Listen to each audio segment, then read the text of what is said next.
of Americans have a chronic illness. Why? Why are we the sickest nation in the world? Today, Robert F. Kennedy Jr. says he's going to find out.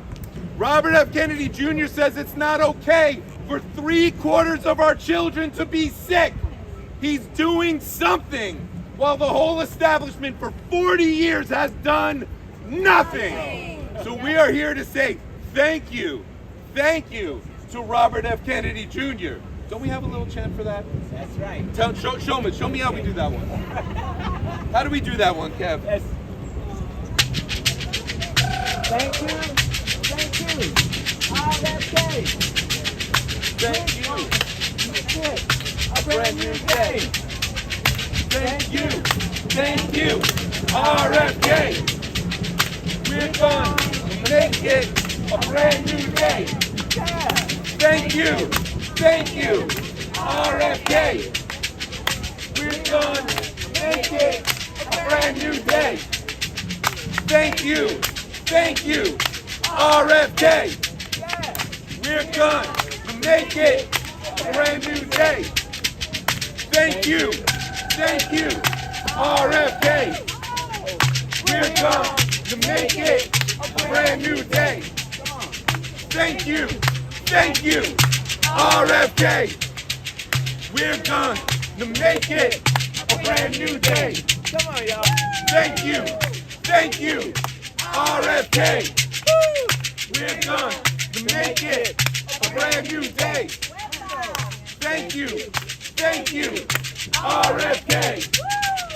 We're gonna make it a brand new day. Come on, y'all. Thank you, RFK. We're gonna make it a brand new day. Let's go back to RFK. All the way, RFK. We gotta make it a brand new day. RFK. All the way, RFK. We gotta make it a brand new day. RFK. All the way, RFK. We gotta make it a brand new day. RFK. All the way, RFK. We gotta make it a brand new day. RFK. All the way, RFK. We gotta make it a brand new day. RFK. All the way, RFK. We gotta make it a brand new day. RFK. All the way, RFK. We gotta make it a brand new day. All the way, RFK. We're gonna make it a brand new day. Make some noise if you love Robert F. Kennedy Jr.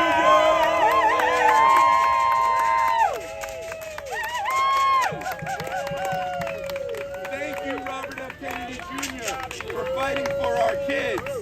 Thank you, Bobby Kennedy, for fighting for our kids. 75% of Americans have a chronic illness today. Why is that?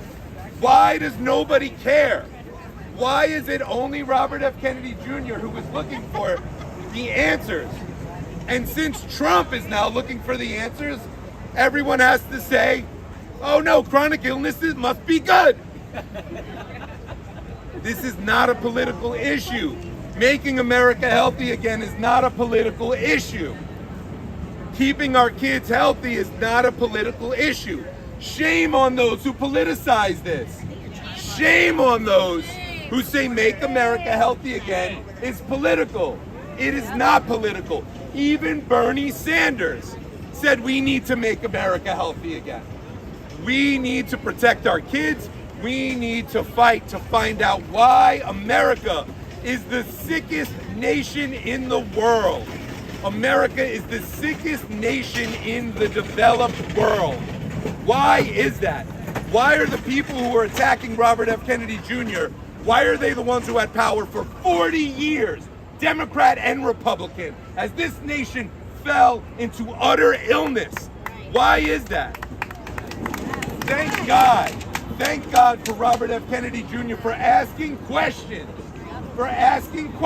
Apparently, it's illegal to ask questions in America anymore. Apparently, it's illegal to say, hey, why do we give Hep B vaccines on the very day a beautiful baby is born? Isn't that a sexually transmitted disease? Maybe we should think about that. Maybe we could give that vaccine when they're 12 years old. Oh, that's it. You're a heretic. You're anti-American. We can't hear you anymore. It's just common sense.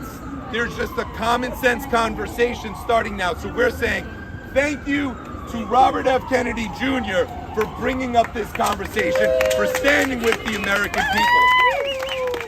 Hey, can we get that big banner over there that just fell off the car? Yeah, Cozy, you could get that. Don't take a photo of it falling down. Take a photo of it not falling down. I know how you guys can do with that.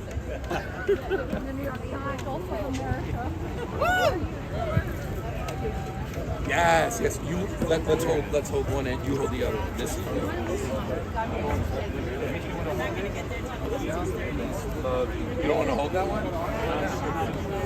What's that? Hey, Cozy, he has some chronic illness flyers you might want to take and hand out to him.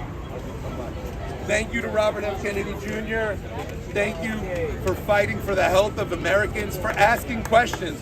Why is 75% of Americans suffering from chronic illness? 75%. Why is that? Oh, hey, we got the Bobby cutout. There he Bobby's is. here.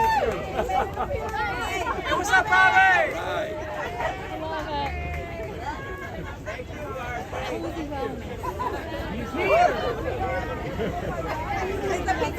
So, Michael, he just shows up anyway, right?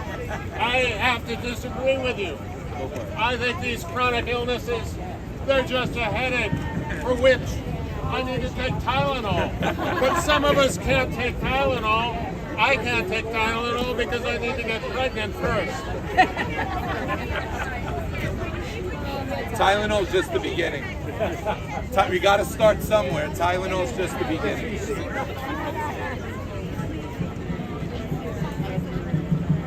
Right, that's yeah, they would all hold their breath. Right. We'd be supporting polluted air. Right. That's all the different Hey, everybody, if you have a sign or a shirt, make sure to hold it up. Make sure people are seeing it. We want people to see everything that we got going on as they pass by. I got extra shirts too. Nice, we got some more shirts here. Fresh shirts from his campaign. Thank you. Yeah, I'm working as the director of Advocacy. Oh, great. Can you take our picture? Oh, wow. Pfizer gave me epilepsy. Right. Pfizer shot.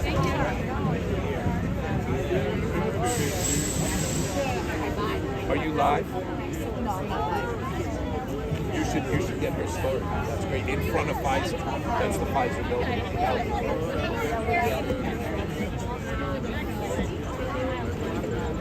Yes.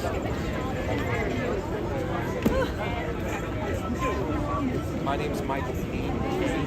A-N. Yeah, so I can see it.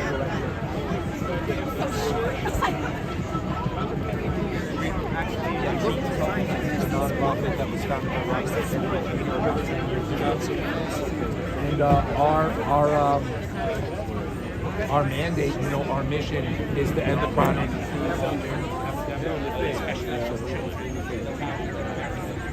All of your focus on the energy of it all. Oh, there's a garbage. We need all of it. Getting slammed and hit by Democrats and Republicans who've overseen this for 40 years and have done nothing. And that's why we just feel it's so important to come out and just say thank you for what you're doing. You're taking all of the shots and all of these hits, but the American people stand with you.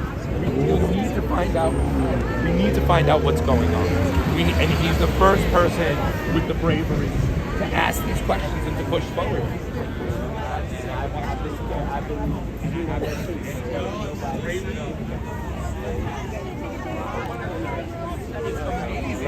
You're everywhere. Oh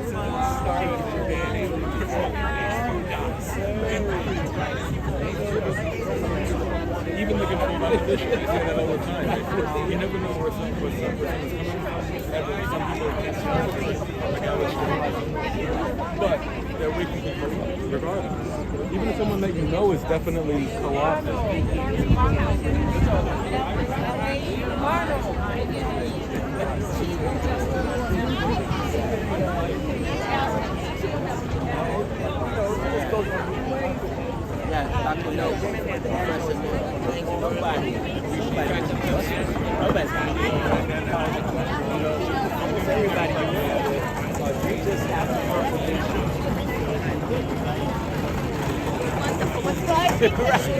Sharon. You know. All right, Sharon.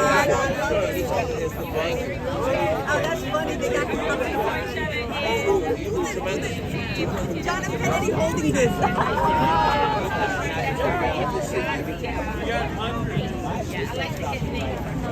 Y'all got an ad?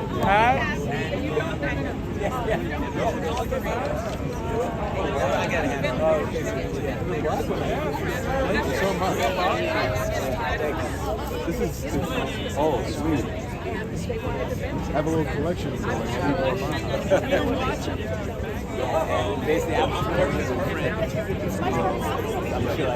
saw the Boston Globe yesterday say there's How you been?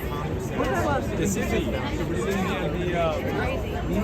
small portion of it. I have to say, just because you don't like the messenger. What's going on?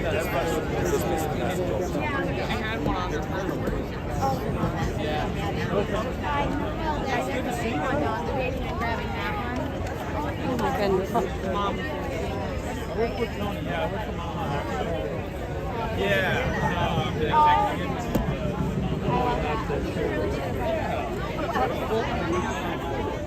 Yeah, my contact info. Yeah. Put on a shirt. Every day can be Kennedy Day. That's awesome. Yeah, they're good. Run up with Hi. Oh, yeah.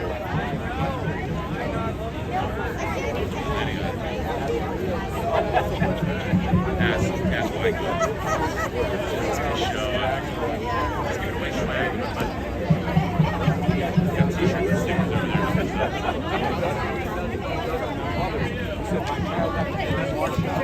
Had a reaction. I was told to get next time. Did I miss anything? That's when the light was in my hand. Because they all have employees.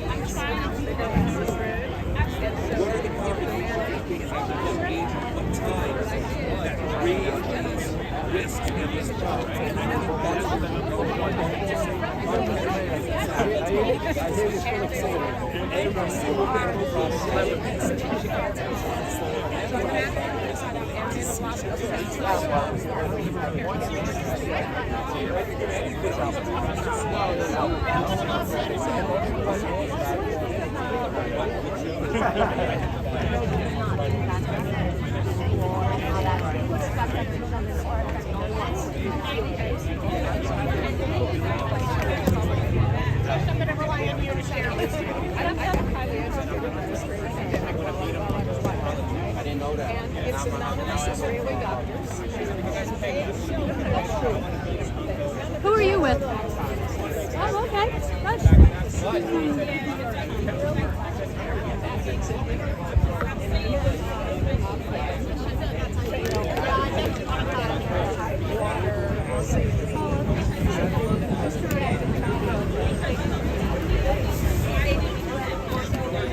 Safety testing. You get big units, they don't you can turn this all the way down. It is edited by very hard.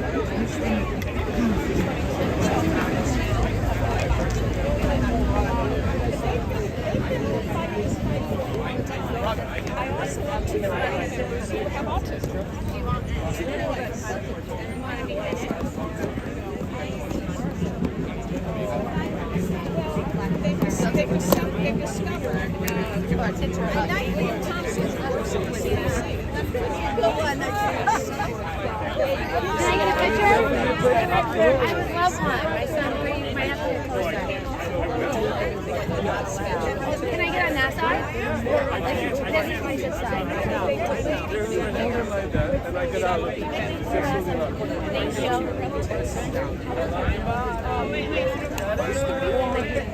Got it, buddy? Yep. Thank you so much. I didn't bring it. Thank you. That's awesome. Yeah, he's amazing. Thank you. That's okay.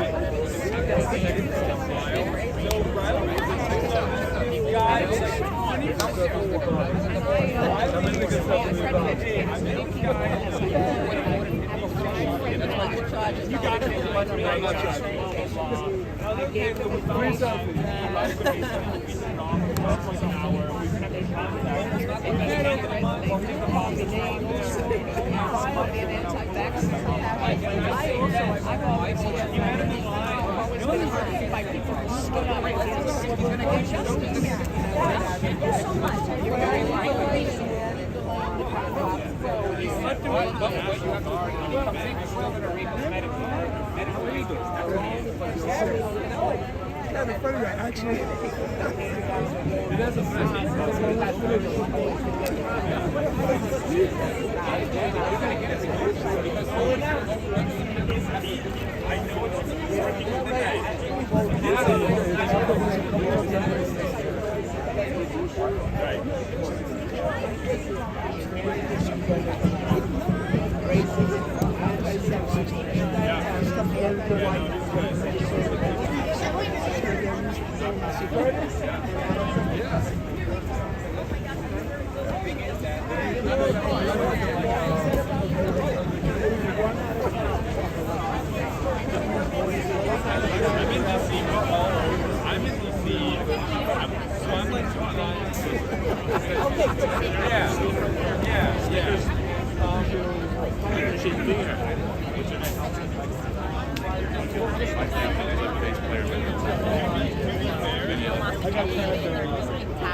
I don't know.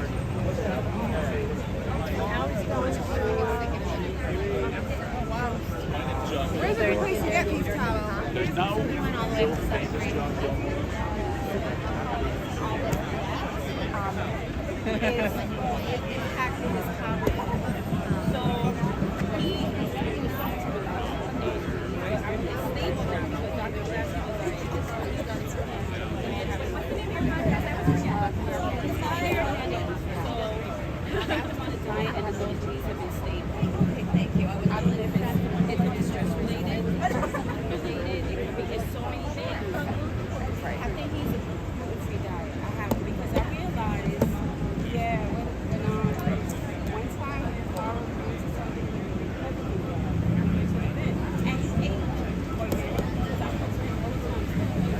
Close. All right. So You can get Pfizer in the back. yeah. Okay.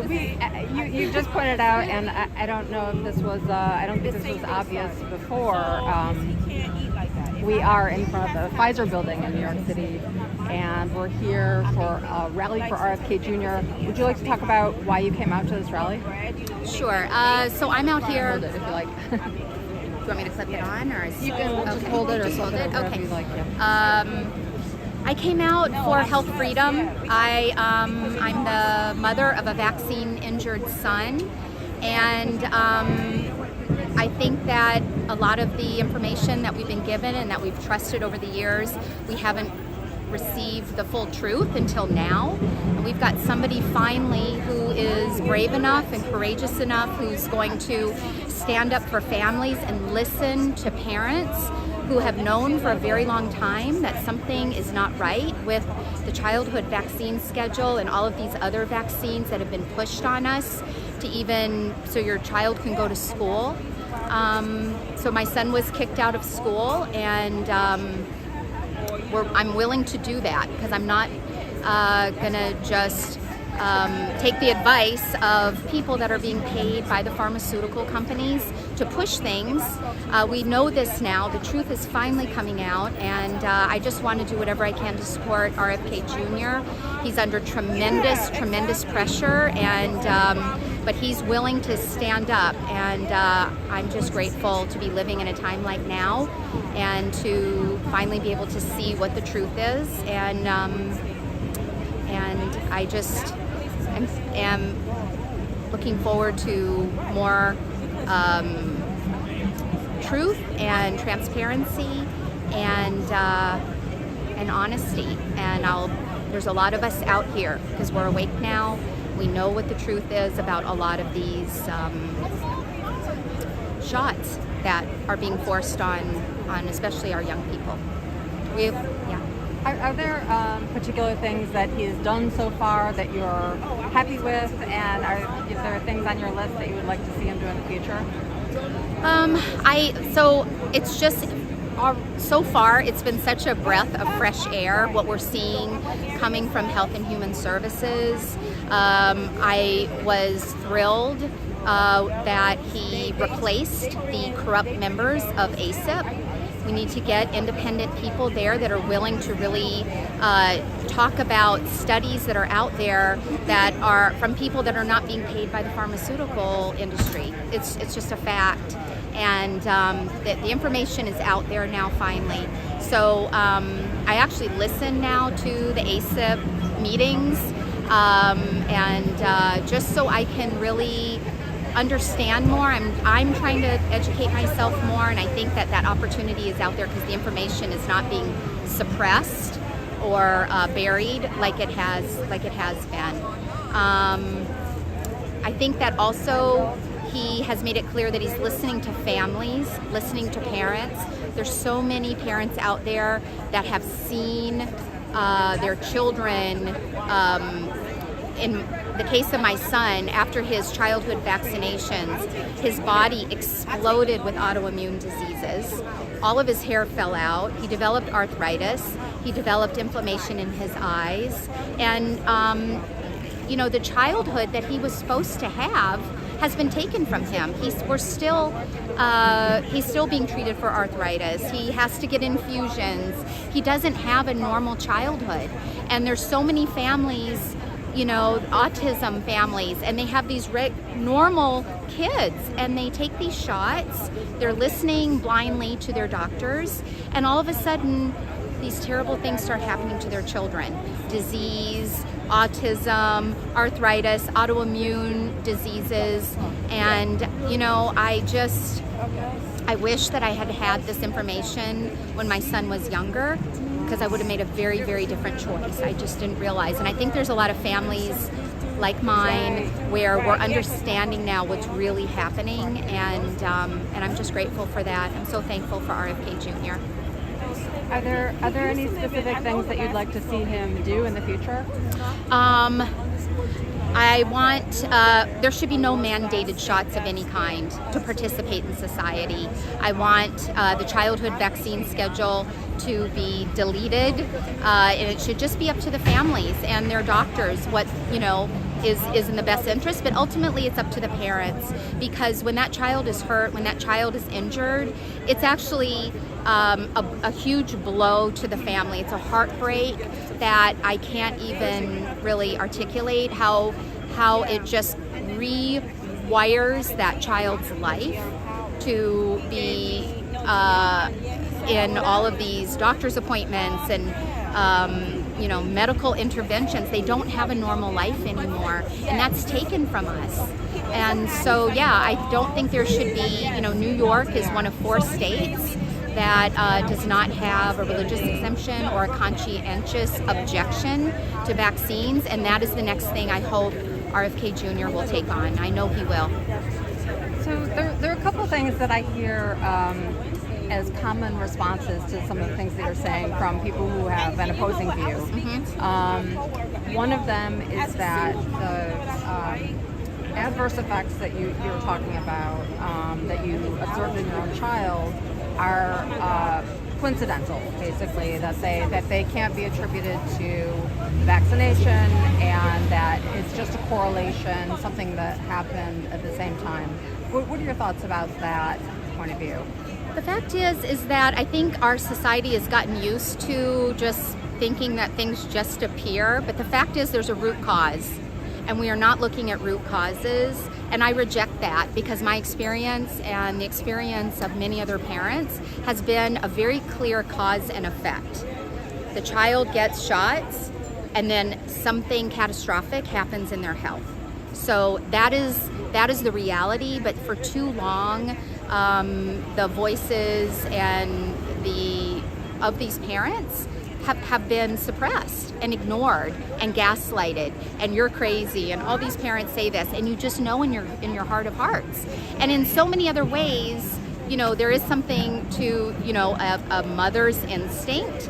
And the other thing is, in terms of going to schools, and no one else thinks twice about my child can't have peanuts, has an allergy for that, and the school will turn themselves inside out to try to accommodate that family.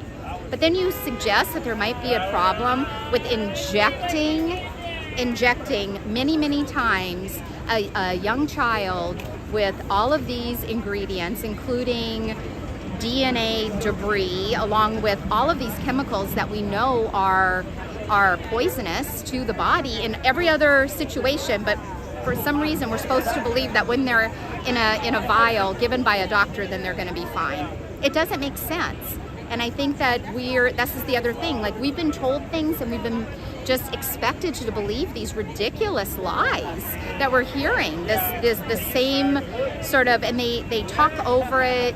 I've had this experience where I'm trying to talk to my son's doctors now more, and you just get into this kind of morass of words and medical lingo, but you're not, it's actually not, I don't think it's as complicated as we've been made to believe that it is.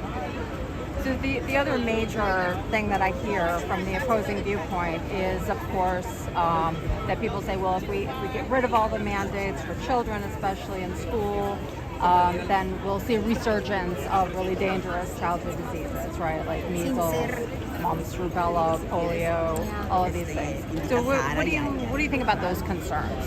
Well, I think, given that we have the most chronically sick population out of any first world country, I think it's time to try something new. Also, I'm old enough to remember watching the Brady Bunch back in like the 70s, and there was an episode where one of the kids gets the measles. And what does it mean? It means like, a week off from school. And there are ways to treat children and to treat fevers and disease and these other things that don't necessarily mean taking a pharmaceutical. A lot of that has been forgotten, and I think a lot of it is part of the pressure to always turn to a drug like Tylenol, for instance, if your child has a fever. But I just don't know how that just doesn't hold water anymore, given the state of how chronically ill our children are, especially in the United States of America, where we have some of the heaviest vaccine requirements or suggestions or mandates, depending on what state you're in, than anywhere else in the world. So I'm not, and the other thing is, for those of you who believe in the effectiveness of vaccines, there's nothing stopping anyone from getting one. So you can do that, and the understanding is, if you're vaccinated, then you're safe. So that's what people should have that freedom to choose. Okay, as a final question, let me ask you, what have I not asked you about that you would really like people to know about MAHA, the Make America Healthy Again movement, and the people like you who are part of that movement and support it?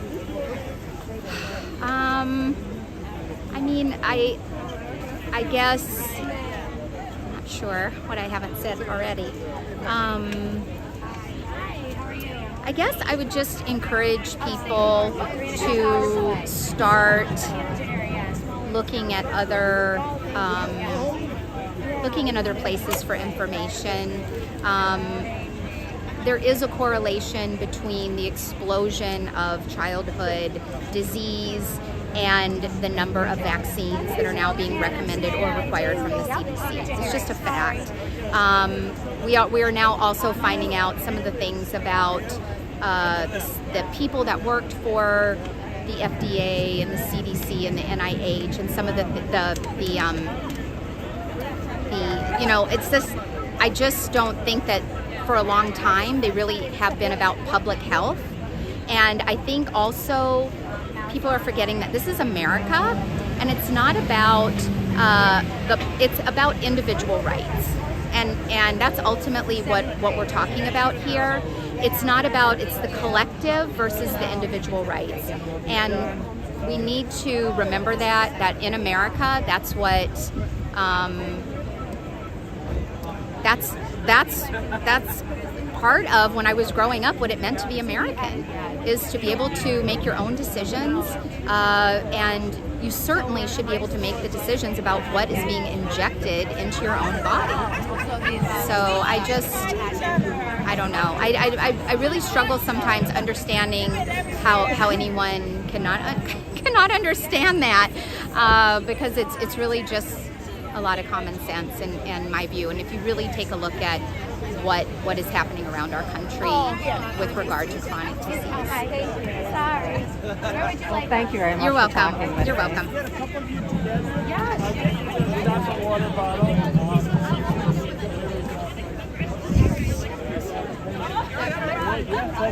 Can you put your chin up a little bit so I get your hat or just tilt your hat? Is that better? Thank you. We got almost 100 people here. Thank you so much for coming out. Most of you know the chant that we were doing. We're going to do it one more time. Kevin, can you get it going for us to start? Let's do it. RFK, all the way, all the way, RFK. We're gonna make it a brand new day. RFK, all the way, all the way, RFK. We're gonna make it a brand new day. RFK, all the way, all the way, RFK. We're gonna make it a brand new day. RFK, all the way, all the way, RFK. We're gonna make it a brand new day. RFK, all the way, all the way, RFK. We're gonna make it a brand new day. RFK, all the way, all the way, all the way, RFK. We gotta make it a brand new day. RFK, all the way, all the way, RFK. We gotta make it a brand new day. RFK, all the way, all the way, RFK. We gotta make it a brand new day. Make some noise if you love Bobby Kennedy.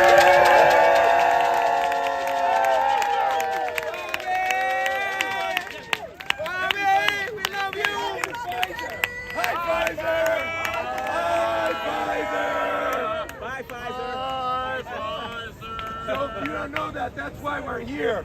Pfizer headquarters is right here, 66 Hudson Boulevard East. There's actually a sign on the side over there. In just a little bit, we're gonna walk to that sign, do a big photo of us right by Pfizer. Very good. We're here today to say thank you, RFK. Why are 76% of Americans suffering from a chronic illness? Democrats and Republicans have ignored this for 40 years. For 40 years, America has become the unhealthiest country in the world. Why? Why is nobody asking? Why are people saying make America healthy again is political? It is not political. Having a healthy country, having healthy children is not political. Thank you, Robert F. Kennedy Jr., for having the courage to ask these questions. Give it up for Bobby Kennedy. Thank you. Let's do the thank you chant. Yeah, start it off. Thank you. Thank you. RFK. Thank We're you. gonna make it A brand new day. Come on. Thank you. Thank you. RFK. We're gonna make it a brand new day. Yeah. Thank you. Thank you. RFK. We're gonna make it a brand new day. Yeah. Thank you. Thank you. RFK. We're gonna make it a brand new day. Thank you. Thank you. RFK. We're gonna make it a brand new day. Thank you. Thank you. RFK. We're gonna make it a brand new day. Thank you. Thank you. RFK. We're gonna make it a brand new day.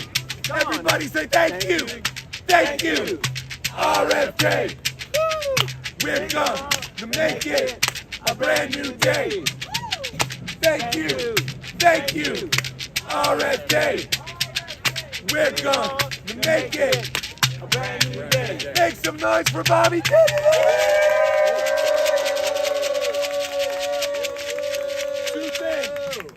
Two things. One, help yourself to the merch up here. It's no cost. Whatever you want to take, please take it. There's t-shirts, there's hats, all praising Bobby Kennedy for various things. There's Make America Healthy Again stickers. Second, the photos you take of this rally, post them on social media. Hashtag thank you RFK.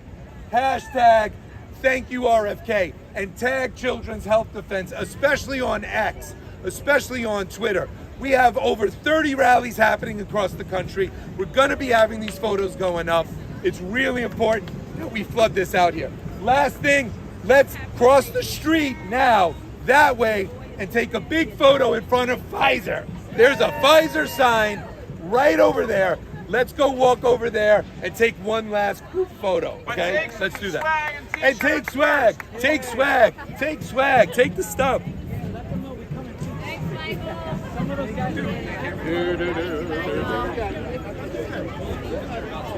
been here for one of those, but I am enjoying it. I mean, I tutor. No, I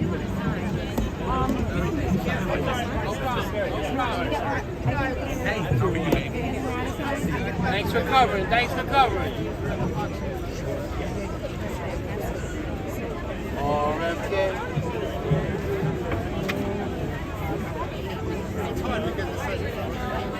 What's happening? Is it One, but we really didn't. But we don't know how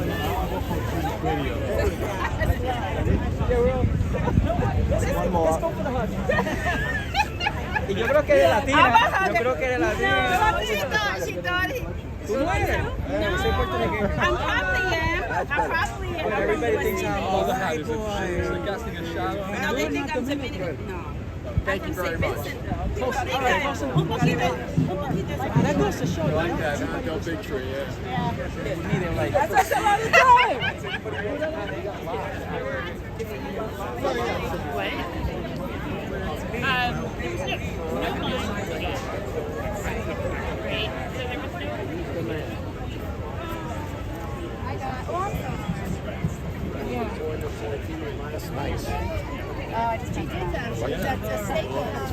Awesome, I appreciate it. I got worried we were here at like 11:30. We got one sign. I was like, no, people are gonna come through. I know they are. But you never know. I mean, before it happens, for all you know, like,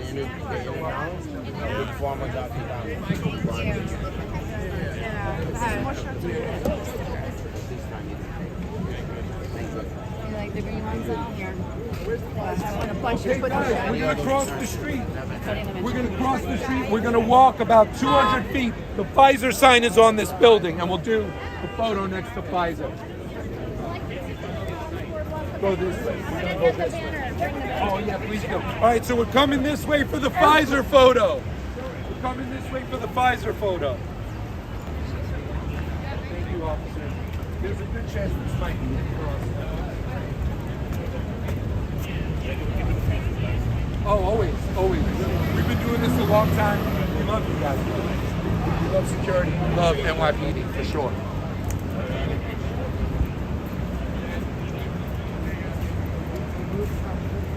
Yes, we did. I don't know why or what the process was, but Hudson Yards is like incorporated. It's like they want the capital of the world. Everybody's kind of coming over since COVID. Really. I guess it's really big.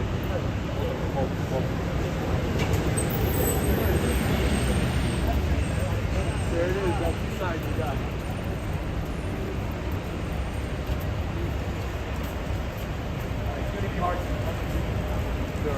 Oh no, there we go. If we get it right, we got a little guy over here, but we got a big guy over here that's been going. We just saw a big Pfizer. If we get the right timing on it. So there's a little one there. This way.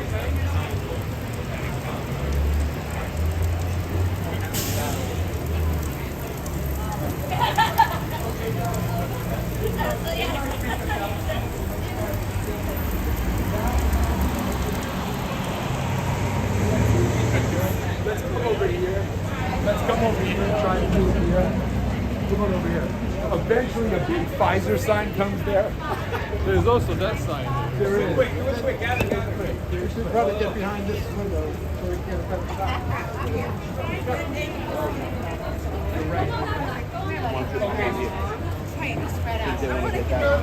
We're okay.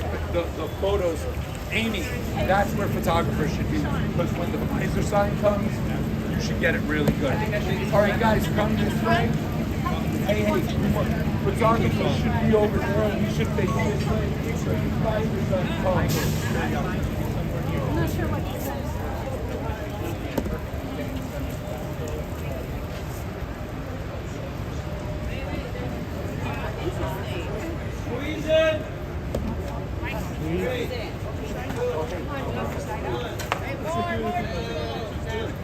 Let's see what people get.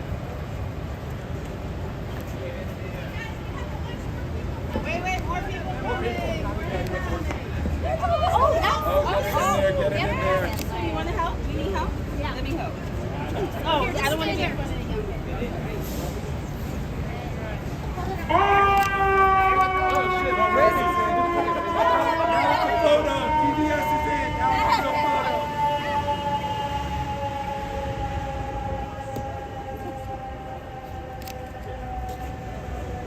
Thank you.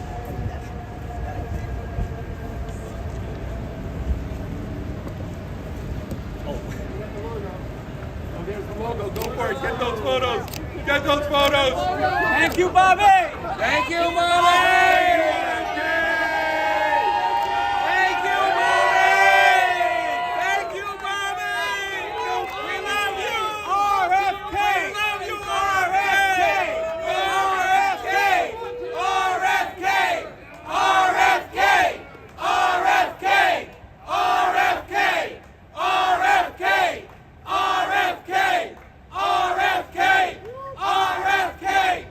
RFK!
it next to Bobby. I'll send it to him. Thank you, Bobby.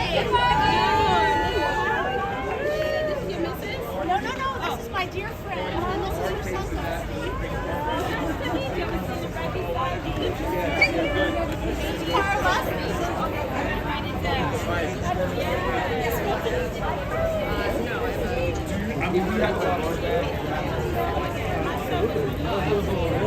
Thank you so much. Oh yeah, I heard that.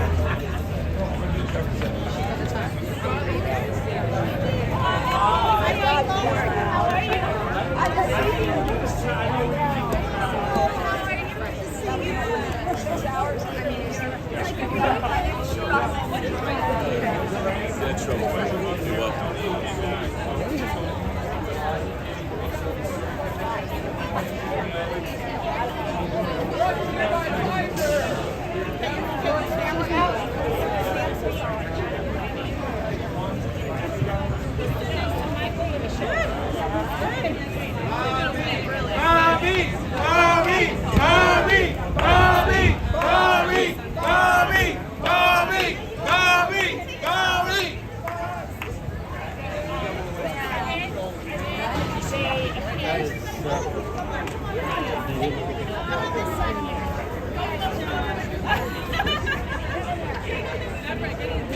Everybody in? Oh, yes. Yay! Thank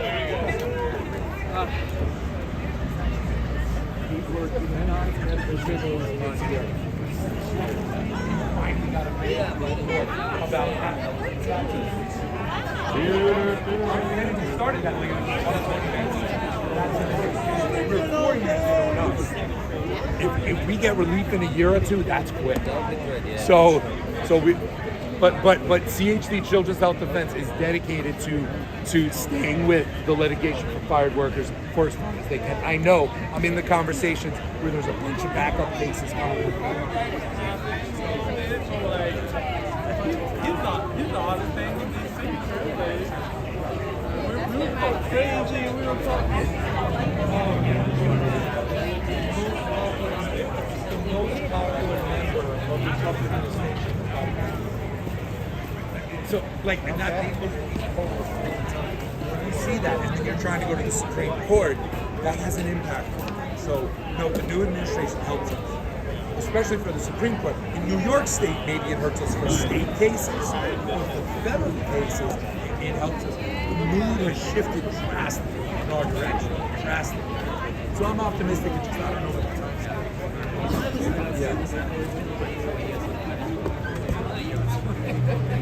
I don't know what it will be, but you know, who knows? In 10 years, my attorney might be like, "Were you fired for neglecting the code?" And the reason we know that.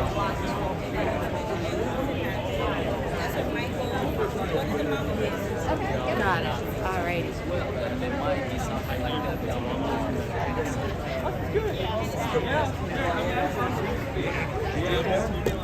Yeah, great.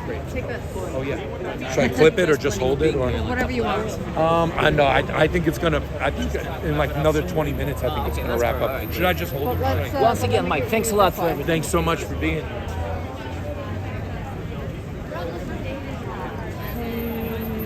Is that okay like that or? Thank you.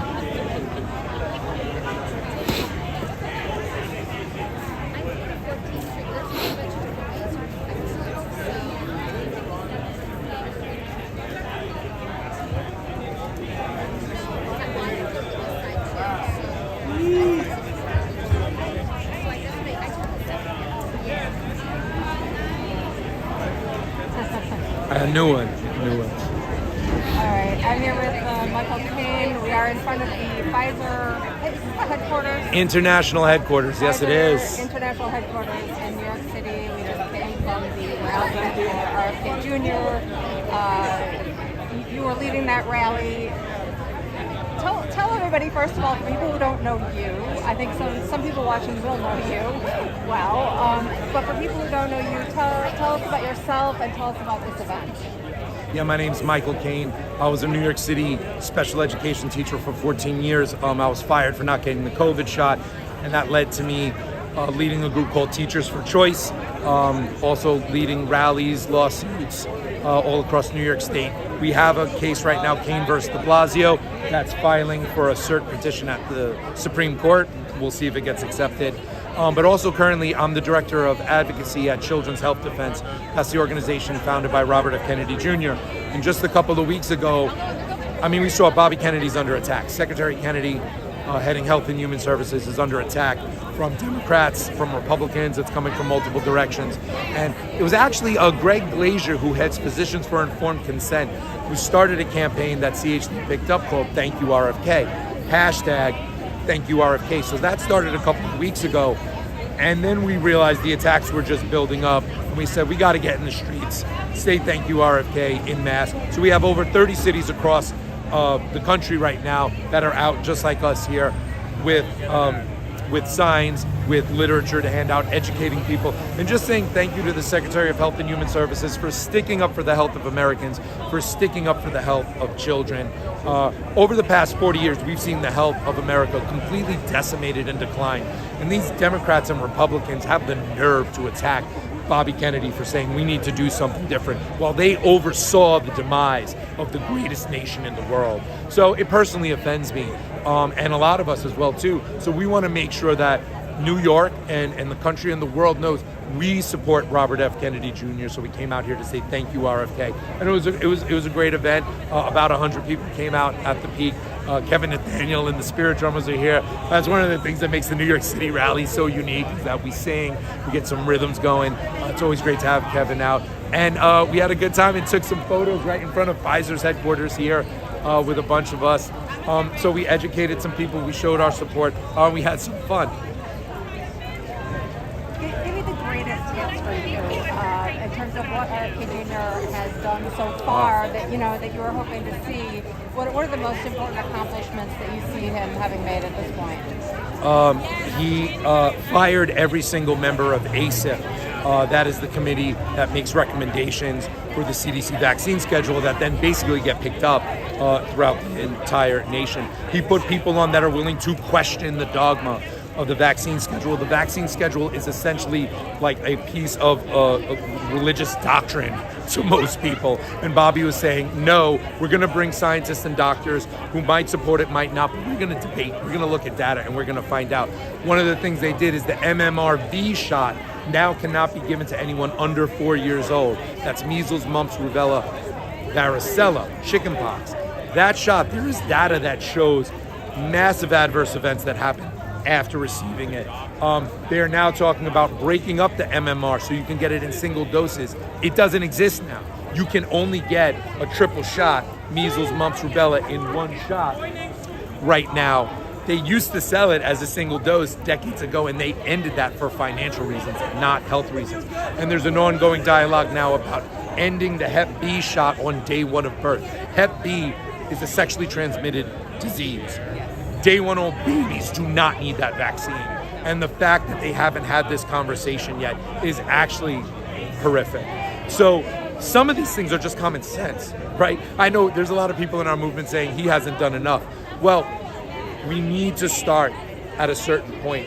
People have said to me, why doesn't he just end all vaccines? Why doesn't he just end all mandates? He will lose his job right away. The Republicans will not support that. They will not support Donald Trump. That's not how politics works and how change happens. So while some of it feels slow to some in our movement, I am really excited that he has already done some very important things and has made clear what his focus is going to be and what type of changes we could see coming. And I'm extremely excited about all of it. And what about the future? What's on your list of things that you would like to see him accomplish next? He put out a memo first to West Virginia, then to the entire country, saying if you don't have a religious exemption of vaccination in your state, you might be in violation of the law. That's important because we also see legislation in Congress to bring the religious exemption back to all 50 states. And we also see a lawsuit, Miller v. McDonald, that 22 attorneys general just signed on to, that's about an Amish school in New York being fined every day because they refuse to have vaccine mandates. It's a private school on private property with all Amish students. when you have 22 attorneys general sign on to something that gets noticed, I think that's going to get picked up in the Supreme Court. I hope HHS and Bobby Kennedy can help move that along. They could pick up litigation through their Office of Civil Rights. They've signaled that they're going to do that because I think it's so important that we have choice. A lot of people love vaccines. Hundreds of millions of people love them. That's fine. You should be able to get them. But for those who don't, for those who have sincerely held religious beliefs, as I do, I got fired for my religious exemption to the COVID shot. We need options and we need choice. Medical mandates are just wrong on all levels. Recently, Surgeon General Joe Ladapo in Florida compared vaccine mandates to slavery. And as an African-American man, that was really powerful to hear him say that. If you don't have sovereignty over your body, you are effectively a slave.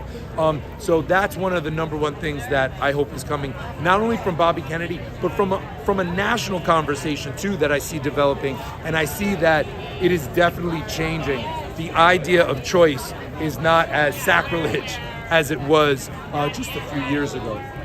Let me ask you about the major concern that is voiced by the opposition Sure. to the position that you're taking. The major concern that I hear is that people say, well, if we get rid of all of the vaccine mandates, especially for children, we'll have a resurgence of all of these dangerous diseases, measles, mumps, rubella, polio. What do you think about that concern? I think that is a campaign of fear to make people think that chickenpox is a horrendous thing for us to have to experience as a society. Measles does have some risk to it. That is certainly true. If it's so important, why can't you get the measles shot alone? Because mumps and rubella is nowhere near as big of a problem or a concern in all of the rhetoric you hear from the other side than measles. If they are so concerned about that, why can't you get a single dose shot of measles? They're not concerned about it. They're concerned about profits. That's what it really is. And then they're able to drive fear campaigns to get people to really be scared to think, oh my God, if my kid gets measles, I'm not going to be able to take care of them. First off, if your shot works, you don't have anything to worry about. If you got your kid vaccinated, you truly shouldn't have anything to worry about if it works. Second of all, measles is treatable. It's been true. My parents had measles. Their parents had measles. Everybody that we know, people around here raising their hands right now, had measles. It is not as severe and deadly of an illness as they want to make you think. They did it with COVID. They infected our minds to make us so afraid that we would take an experimental shot that nobody knew what would happen to it. How did that work out? I do believe people should have the right to choose if they get a vaccine or if they don't get a vaccine. But if you want to argue to me that measles is so deadly and it's such a huge problem, why are you forcing other products on top of that? Why aren't you giving choice if you really are truly afraid of this infection spreading? So I view it much. What about polio? I think everyone agrees that that's a very severe disease. I would really advise people to listen to Suzanne Humphreys and everything that she has put forth on polio. She is an MD who a few decades ago decided to investigate vaccination, and she feels that the polio story that we have been told is rampant with misinformation. She sees a number of things, including environmental toxins and chemicals and DDT that were also right next to the worst polio outbreaks that we saw. She also talks about gain of function research that happened during that time with the polio strand that then led to the worst polio outbreaks. So I am not an expert on that, and I would defer to people who are an expert on that. One last thing I would say about that is that the only known real rampant cause of polio today is the oral polio vaccine that is still given in the third world. So if they're so concerned about that, why haven't they phased that out? Why haven't they found ways to use that shot's banned in America, but they're still using it in other parts of the world that are leading to polio infections. So again, to me, it looks like they want to keep this narrative of fear over people and not really look at the hard questions. Our side of things, listen, and we got some crazy people on our side, as does the other side. There's extremists everywhere.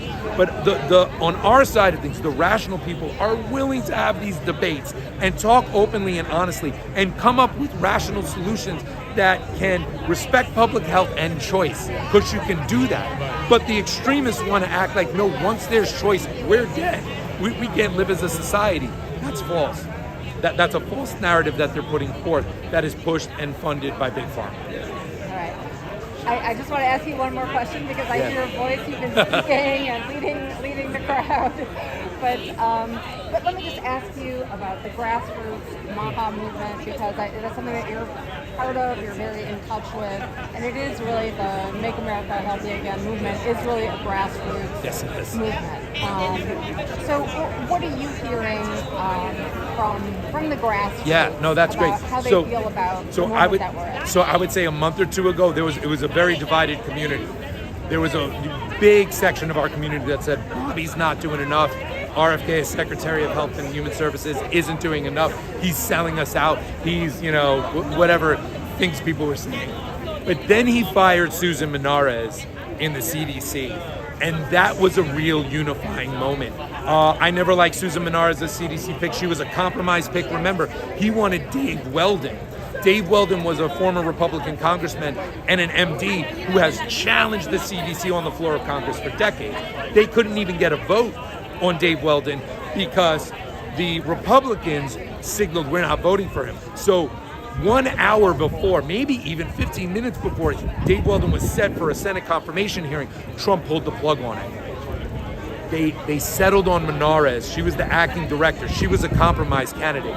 Bobby spent 5 weeks trying to compromise with her and figure things out and realized this is impossible. She is not following Trump and Bobby Kennedy's Make America Healthy Again agenda, and he fired her. And it was a firestorm. But what that did was it made people who were doubting Bobby said, oh, he does have a backbone. He is standing up to this establishment. And we saw people like a friend of mine, Dr. Mary Talley Bowden, who was throwing a lot of shade at Bobby, tweeted out and got millions of views saying, I stand with Robert F. Kennedy Jr. So that was a real important moment where, and we still have our differences. There's people want the COVID shots gone, especially Mary Bowden, Naomi Wolf, and others, and I respect their position. We're seeing an incremental move towards that. We're seeing that it got moved to shared decision-making. Then at the next ACIP committee, they all voted to not recommend the shot anymore. Then you see these Democrat state syndicates that are coming out with their own recommendations to get the COVID shot anyway. This is a war, right? This is a real war that's going over what's going to happen on public health. But the firing of Minares was a watershed moment that I don't think we would have had as many people here today, to tell you the truth, had that not happened. And I'm seeing people who were concerned Bobby had sold out, they're realizing, oh, maybe that's not the case. Maybe he's playing a game of chess that I didn't really know. So that's very positive to see. And as you know, Amy, there's things Bobby Kennedy and HHS want to do. I stand against the data grab that's happening in regards to our health data. I'm very concerned about that. And we need to pay attention to that because there's bipartisan support for that one. But overall, I think there's a real rallying around Bobby that his core mission of ending chronic disease and addressing what is really causing this problem, he hasn't wavered on that. All right. Michael Caine, thank you very much. Thanks so much, Amy.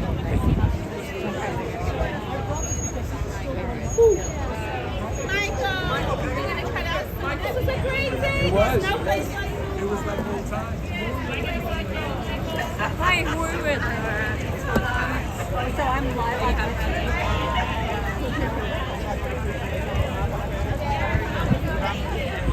on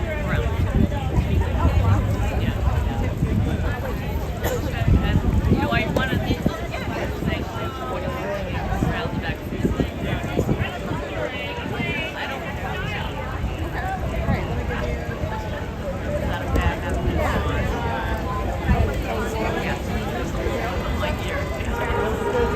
Great. Yeah, that was the first one. I'll be at this one. Hold on, we're just pause. Drop this down a little bit. Good? Yeah.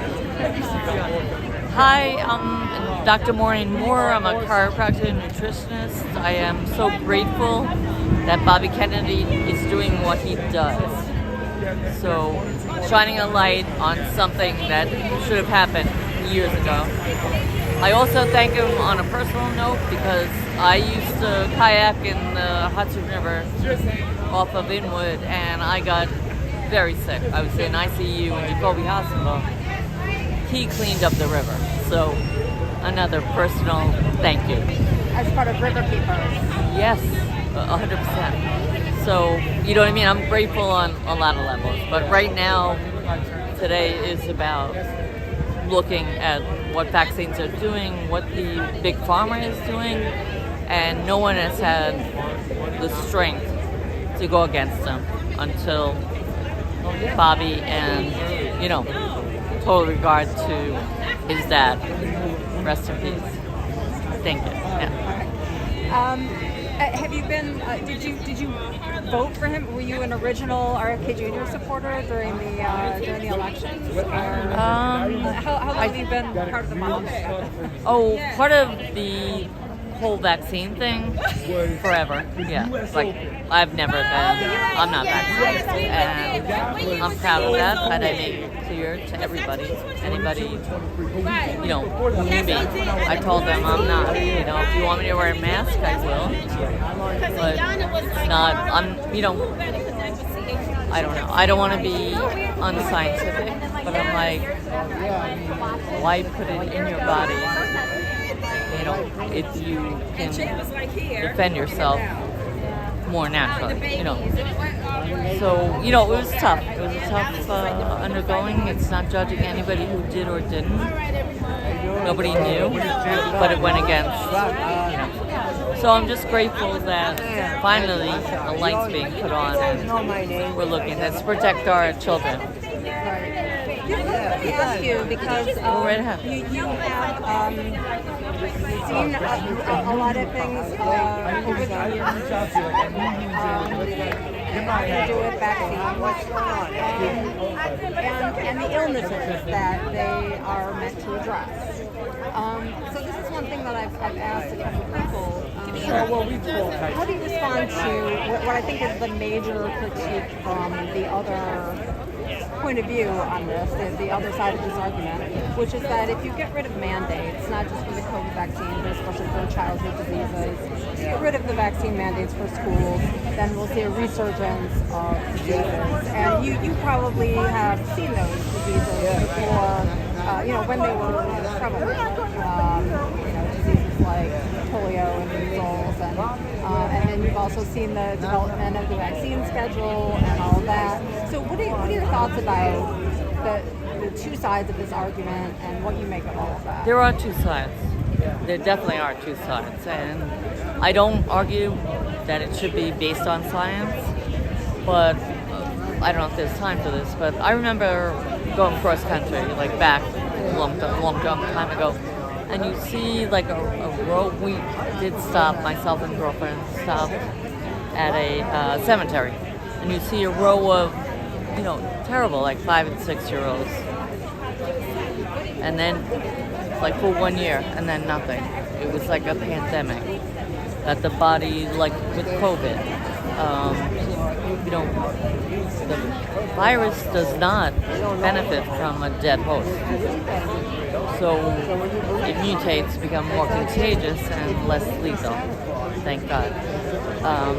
So, you know, you have to look what would have happened, like how many people got the bad side of things and how many people would have been okay if they, nobody knows, you know. And then you go into it, like, and they say that, everybody does. Like that year, like nobody died of the flu, nobody died of things that unfortunately humans do die of. So we don't know, but I think putting a light on the whole situation is so called for. And he's doing that. He's making everybody stop and look. And, you know, the studies shouldn't just be financed by Big Pharma, right? They should be financed by, if we can find a group that is objective. Right. You know, so you have confidence in this new group not being corrupted by the pharmaceutical industry. Hopeful. I'm not, I think he will do his best to do that, you know, but I don't know. You know, you go back tons of years ago, the cartel. Like, I don't know, right? And not to be, you know, crazy or Like, get science, but objective science, not just science you want to hear the answer from.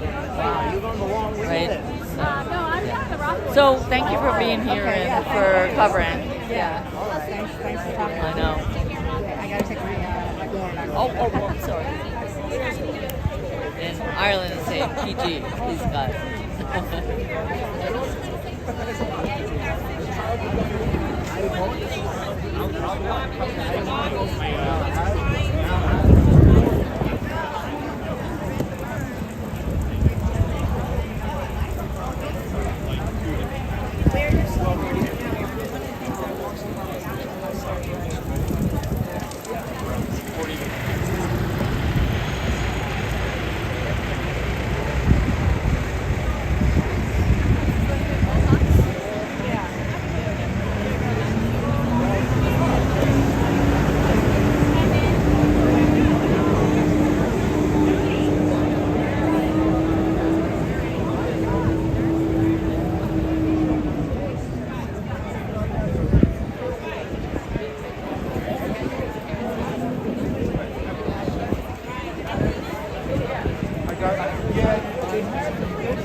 And I'm so happy to be here with you. That's Pfizer headquarters.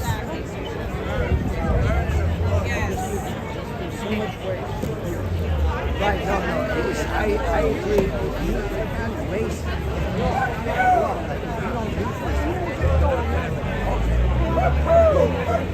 want to come in. Nice to see you. Thank you.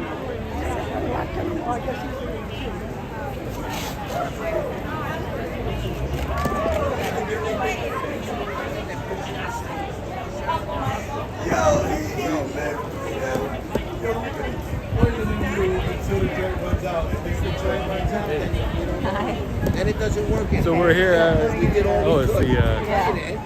My insurance ran out. Well, we're here at Pfizer today to say thank you to RFK Jr. I can't believe he is where he is, and I know a lot of people are kind of losing patience, saying, "Hey, we need to see more change," and I get it, but we're in a new. I don't even know how to express how. Because I only really got into the health movement recently, myself, in the past, 7 years. Carnivore diet saved my life. I've learned about ketogenic diets. I've studied. I've been studying fitness and health and nutrition and learning so much. And the things I used to obsess about by myself, now everyone's talking about these things, like avoiding too much sugar or seed oils or things like that were never in the general discussion, and now RFK Jr. is actually getting us to talk about these things. So, and we're questioning the vaccine schedule, which is something that my mom did, rest her soul.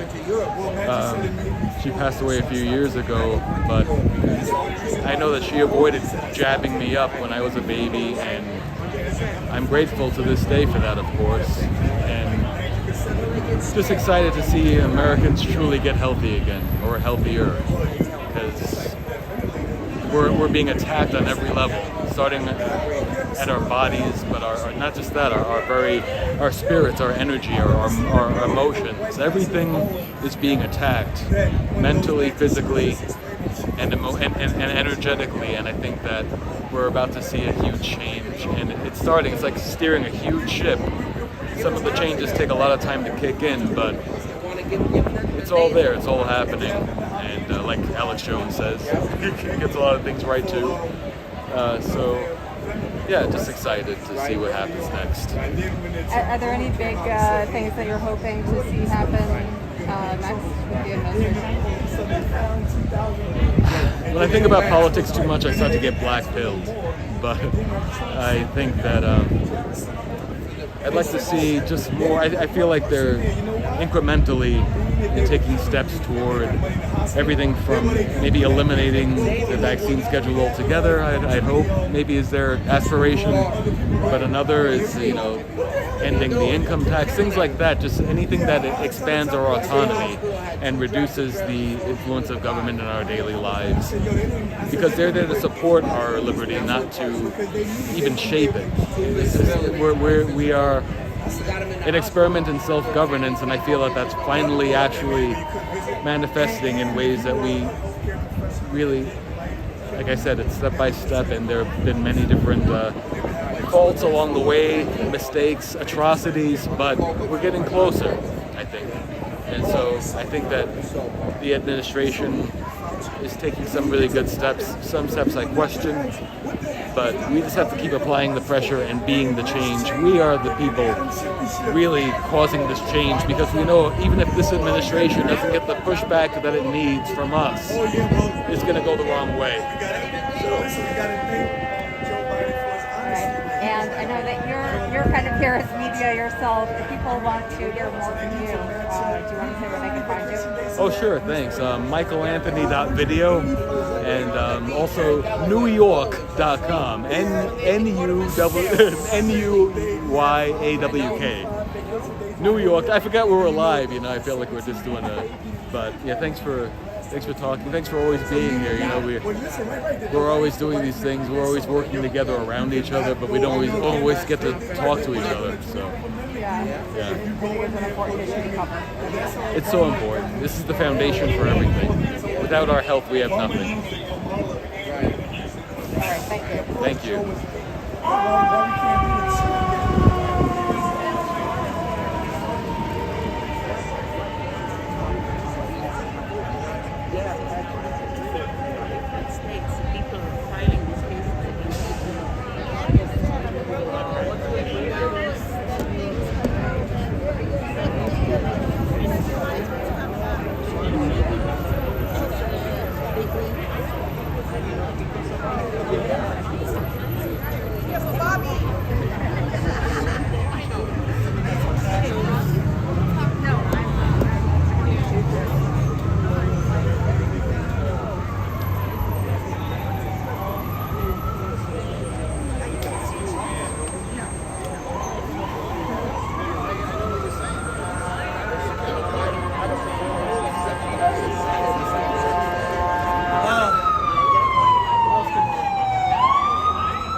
We are in front of the Pfizer headquarters.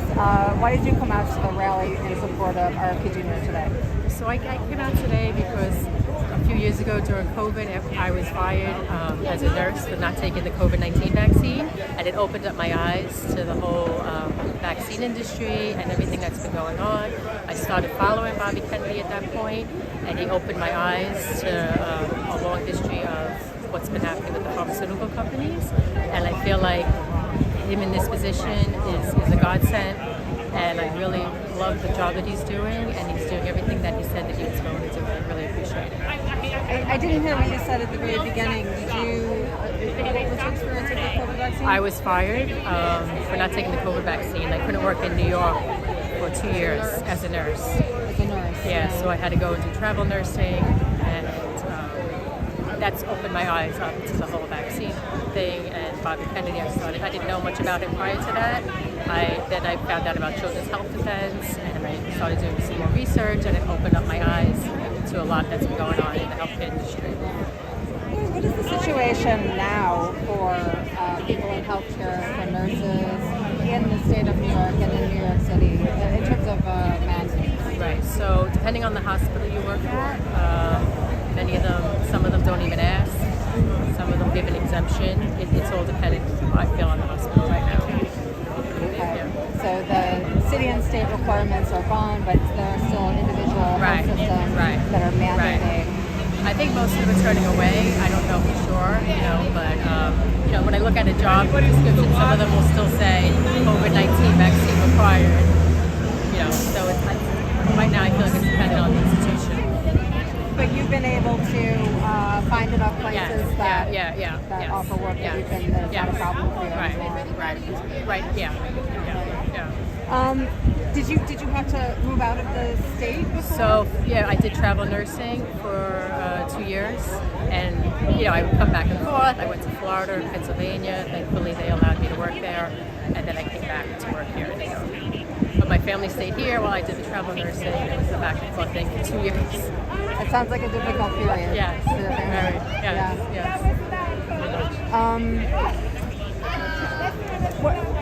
In terms of what's happened so far with RFK Jr. Taking his position, what are the major accomplishments in your eyes that he's made thus far? I think one is mainly awareness, you know what I mean? Him going into that position and all the opposition that he got is kind of making people like what's going on here.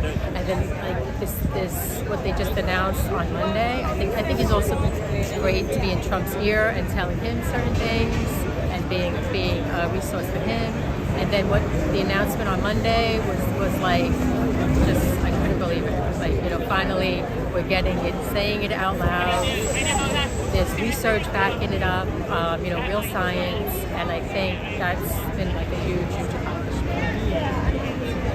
And I'm hoping that they change the vaccine schedule and everything, and that starts coming again, but I think, what he's done so far has been great. Yeah, so that's one of the things you'd like to see in the future. You'd like to see a change to the vaccine schedule. 100%. Are there other things on your list of things that you'd like to see them accomplish? Well, also, because my daughter was always big with like clean ingredients and just better food, better water. Like it's crazy. Like like I said, prior to all this, I really wasn't aware of all this, and it's really opened up my eyes. And I really, I think the food really needs to improve, and the processed food, the kids, the childhood obesity, and just all the as a nurse, the chronic conditions, and these kids are sicker. It's crazy, and I think he's really going to help, get on companies to really start producing better food, and I really want to see that as well.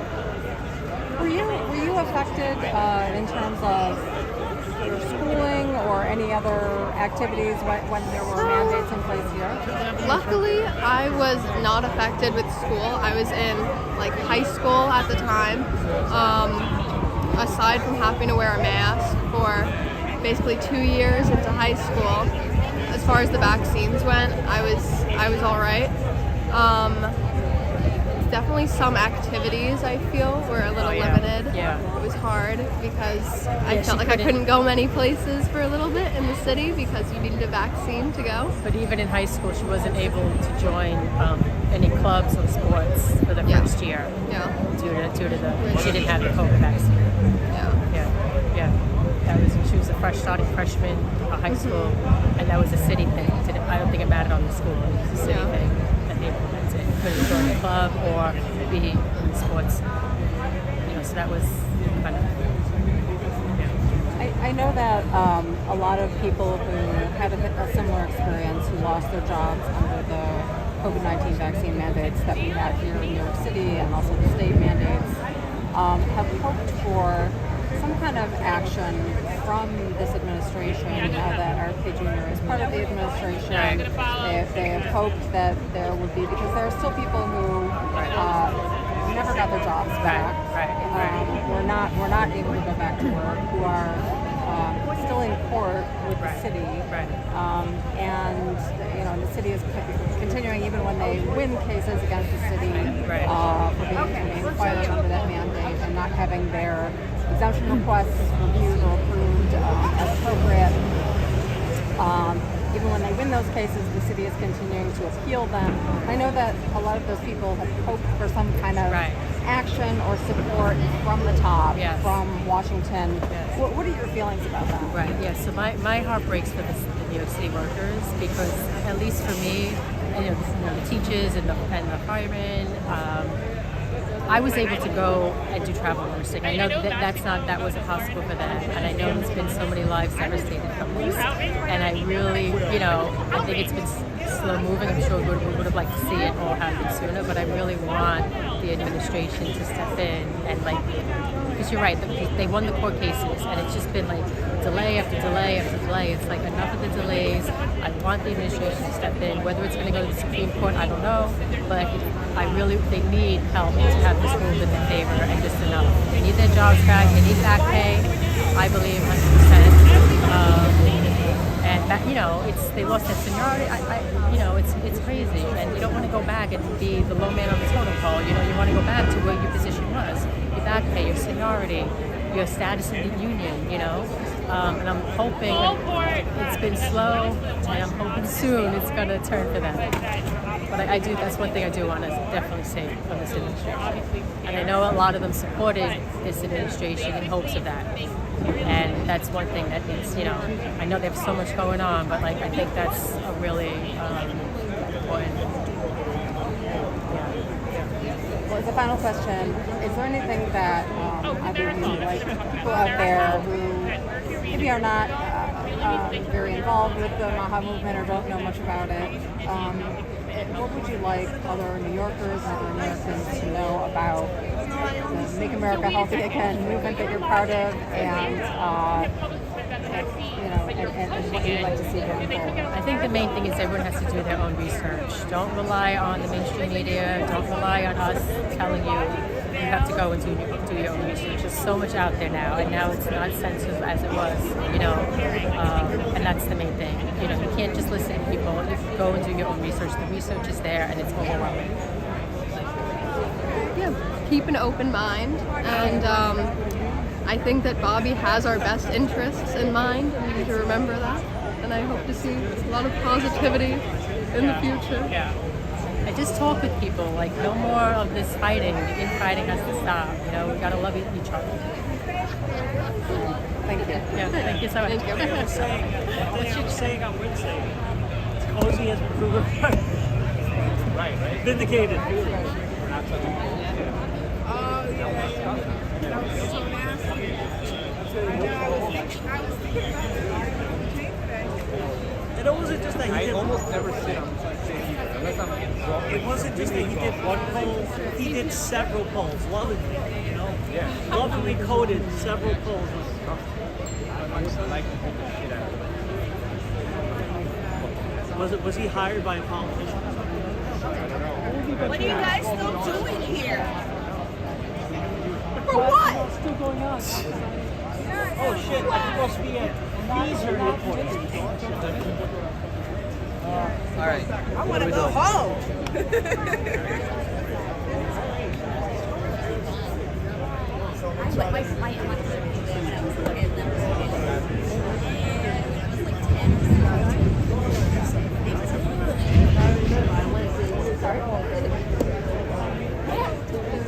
And they show you how they make it, and they give you chocolate at the end, and you get back on it.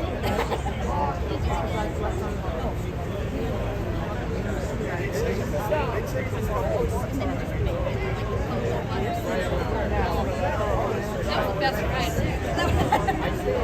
Air conditioning is better.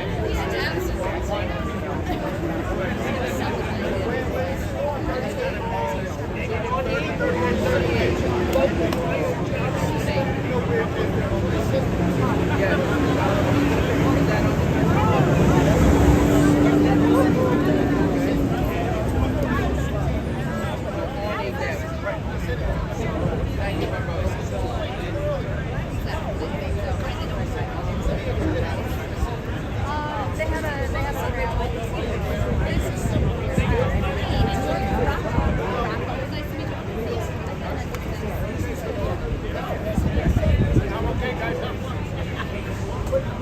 you doing? How are you?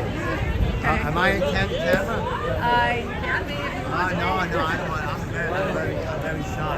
I'm introverted. Yeah, you know, I'm very talkative, but I have that introverted roots from when I was a kid. I was afraid of my own shadow. You know, I remember when I was like 4 years old. My mother would introduce me to certain adults. Up there, you know, hide behind my mother. And how shy I was, you know. And Give us another shot. Like That's a good one. you know? Yeah. So far to 2024. Give us another shot. So how's the independent journalism doing? Well, I'm actually going to.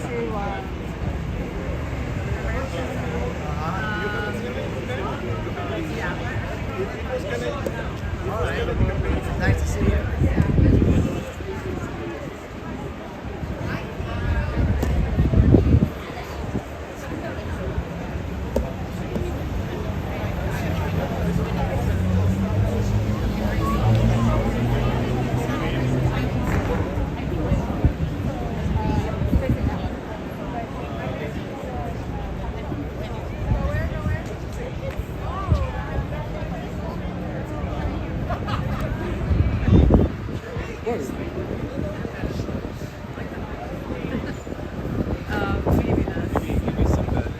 You're live. You ready?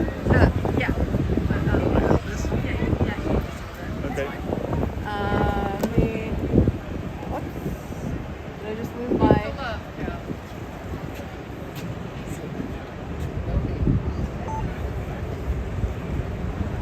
Okay.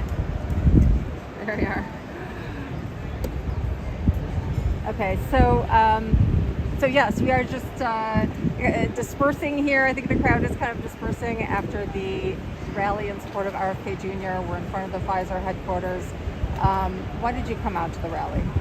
One simple reason, right? RFK and the staff he's put together are taking such pains and such risks, and they're so heroes for trying to do and executing the right thing, which is bring transparency and real science back to not just vaccines, but the whole pharmaceutical industry.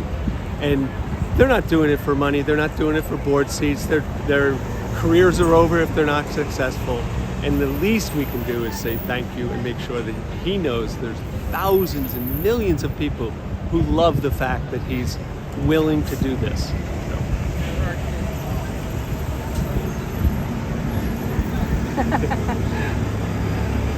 All right, so why is this important to you? Why is this issue important to you personally? Well, we had in the family many years ago a vaccine-injured child, and went through the whole series of multi-years trying to figure out what's wrong and where it came from and what the events that led up to it, and had such hostility from the medical establishment to friends and family. And all we're trying to do is ask the question, what's wrong with this family member and how can we help and what to expect. And when you could say anything except you couldn't ask a question, could it have been too many MMR vaccines in too short a period of time? Back then that was a heretical question that your family members would stop talking to you. I actually called the CDC and I said, could this possibly be anything? Are there any side effects to this? This is, like I said, 25 years ago. And they said, no, there's no side effects. I said, well, there has to be some side effects. And the person who answered could tell that they were reading from a script. They said, no, there are 0 side effects from the MMR vaccine. And I said, well, if you gave 100 million doses of water, you're going to have some side effect. right? That's not a scientific answer. That's a religious answer, right? And that started, at least in my mind, to say, wait a second, what's really happening here? And once you start, have this expression, once you see, you can't unsee, right? And then after years of doing independent research, and we have the pleasure of people that have dedicated their careers to getting the truth out and doing what science they could on the effects of this, not just the vaccines, but the adjuvants of mercury and aluminum and PEG and all the things that people typically have reactions to, that all gets covered up, right? And we hear stories about people trying to get remedy, and they're just horrific stories. And then when they say, oh, well, you're going to be mandated, you can't go to school, you can't go to work, that's just insane. That's not the country that we want. We want a country where you have an informed consent. You have an informed population. If the product makes sense, you'll buy it. If the vaccine makes sense, you'll buy it, right? You'll take it. But it's not even talked about. Some of the laws are the most draconian laws that any society has ever put in place, right? And we just accepted that. And it's time to wake up from that fog of fear that they told us 5 or 6% of the population was going to die in COVID, and it turned out to be, what do you know, a little slightly but worse than a flu. Let's get out of the fear and get back to the reality of the freedom that this country has of having people make decisions for their own bodies, right, and their own family. So what else do you want?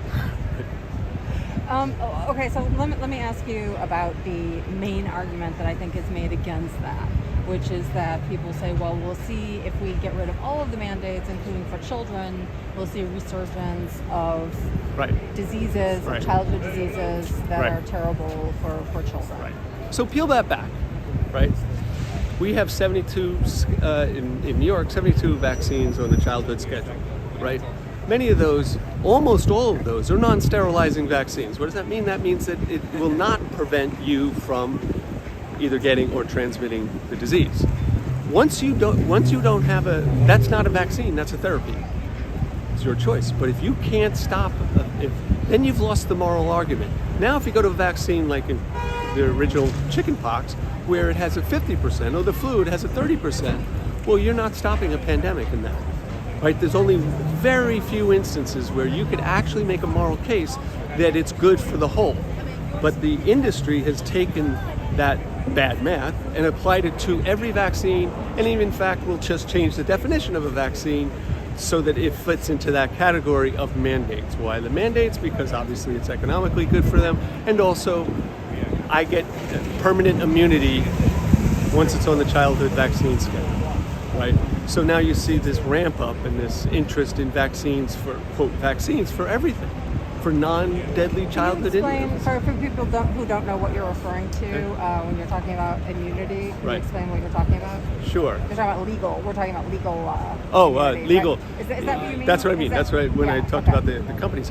In 1986, we signed, under the Reagan administration, they signed into law a protection scheme for the pharmaceutical industry where all the product liability that they would be exposed to from a faulty product in vaccines gets absorbed by the federal government, right? So all of a sudden the pharmaceutical industries, who were claiming that they would go out of business if they didn't have this protection, that turned the vaccine into one of the most profitable arms, because they could reduce the testing, they could shorten the time to market without worrying about missing something. And you hear this in even the language that they talk about it.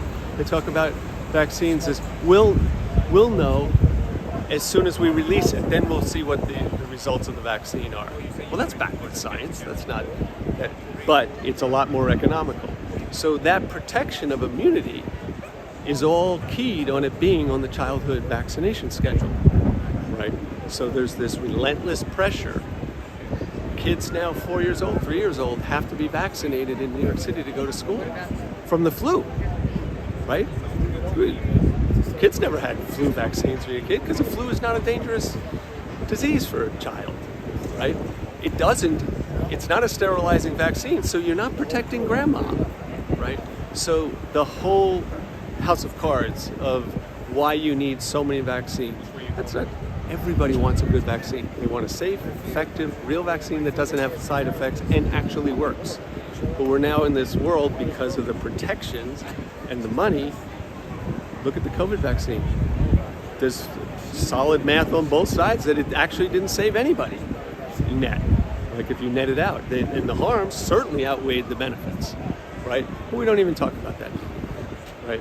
And that all rests on this product liability immunity to be on the childhood vaccine schedule, right? That's got to end, right? Parents know their kids the best.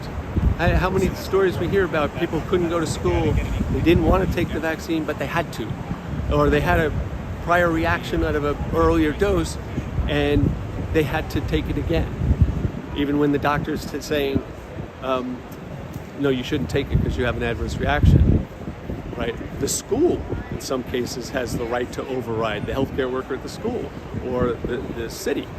That's insane, right, to me. Okay, so you'd like to see that happen. You'd like to see that legal immunity for the manufacturers removed.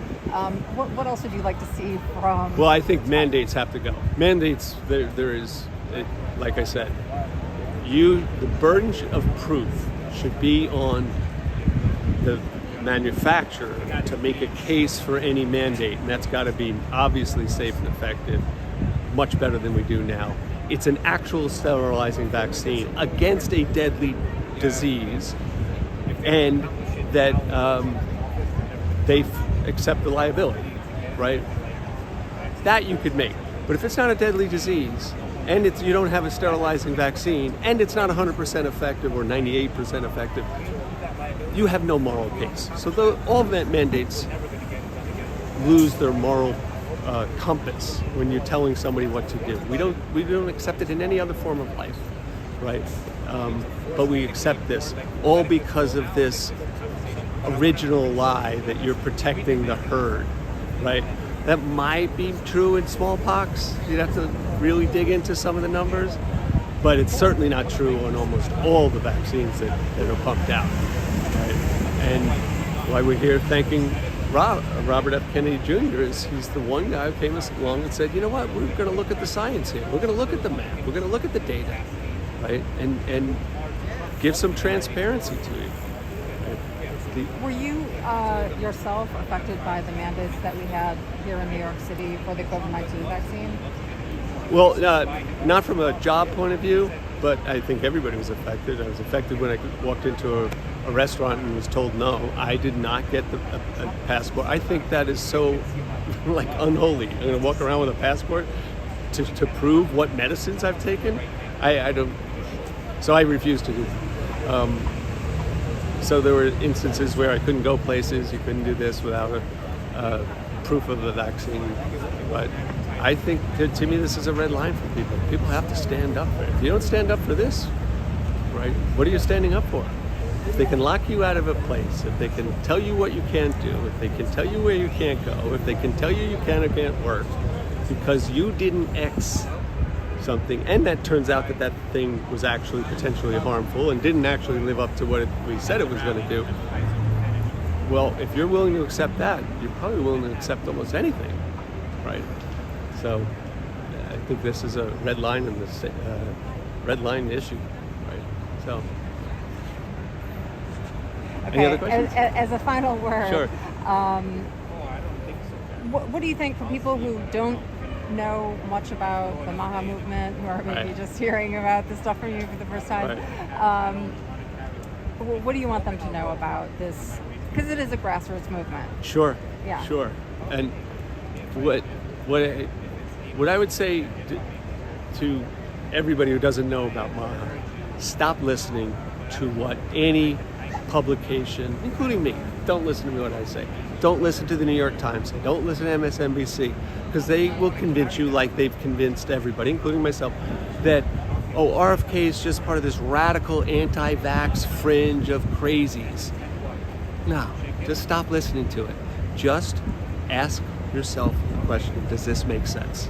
And ask yourself the question, is this what I want to put in my body as food or medicine, or I want to make for my family in food or medicine?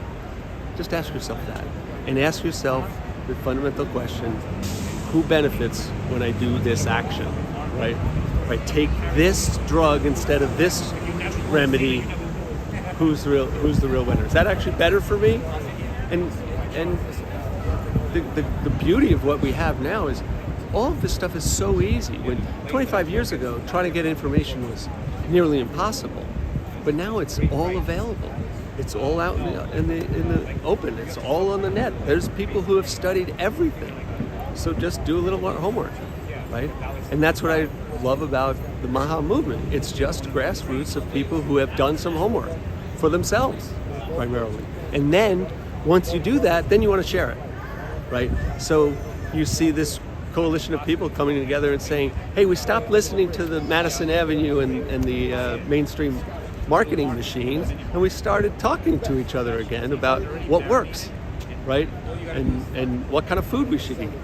And, you know, do pesticides matter? Well, yeah, pesticides matter. So I'm just rambling, obviously, but the MAHA movement captured this untapped feeling in many, all across the country, of people. This way we're doing it, of processed food and big industrial medicine and industrial pharmaceuticals, is not working for us. We're not better off for it, right? So there's got to be a better way, right?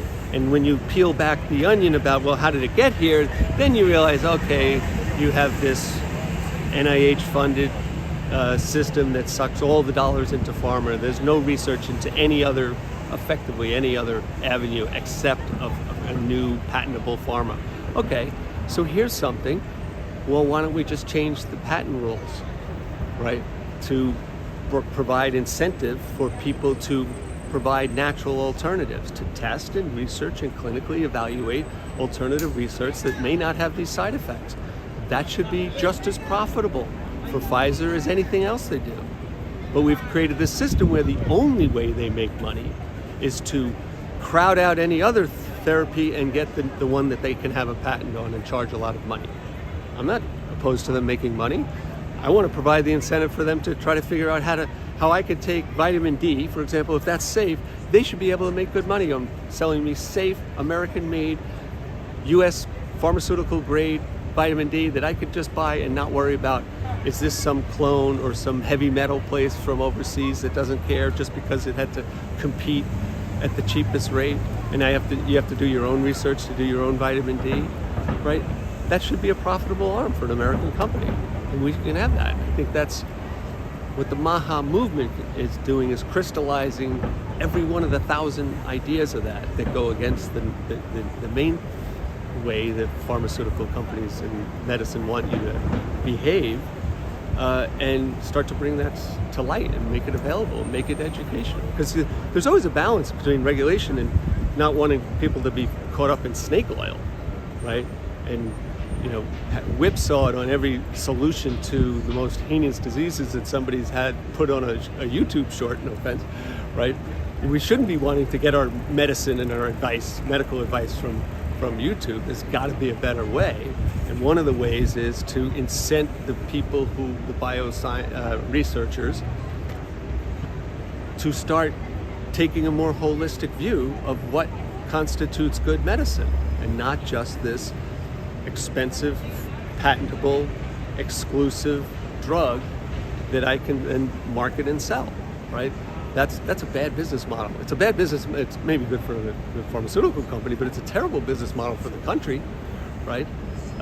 So we have to rethink like what we're actually paying, and then you find out that, oh, these guys, their R&D, not just Pfizer, the whole pharmaceutical industry, is getting all their research and development are borne by the taxpayers, right? Well, did the taxpayers say that the only solution I want for an ailment is a expensive, potentially harmful drug?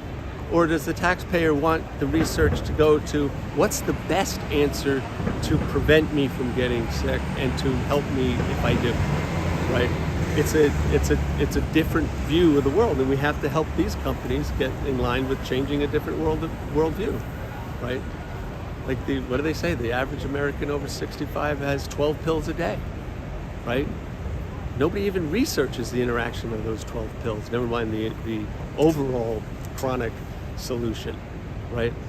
But it clearly doesn't make any sense that chronic diseases, and what you see the industry just want to do is march people to chronic diseases earlier in their life. Oh, we should have kids on statins. You actually hear that marketing pitch come out now. We should be putting kids on statins. Are you in line?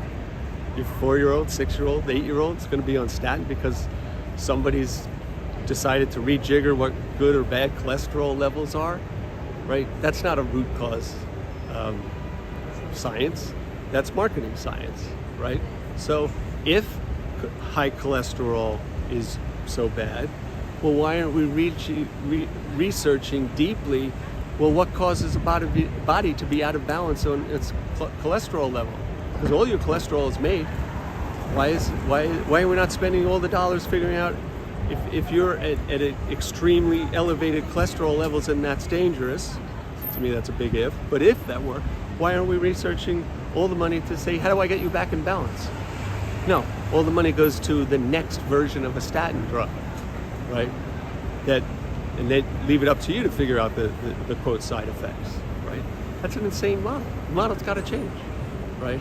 So that's why we're here. And it's dwindled. All right. All right? Thank you. Thank you very much for talking with me. Right. Sorry, you asked a question. That was great. Sure, show me your sign again. I'm here for the mother to be's. Okay. It's very simple. I'm here for the mothers to be, to do your research and not just listen to your pediatrician. That's why I'm here. See, that's more powerful than my diatribe for it. Right? Yeah. Mothers have a burden.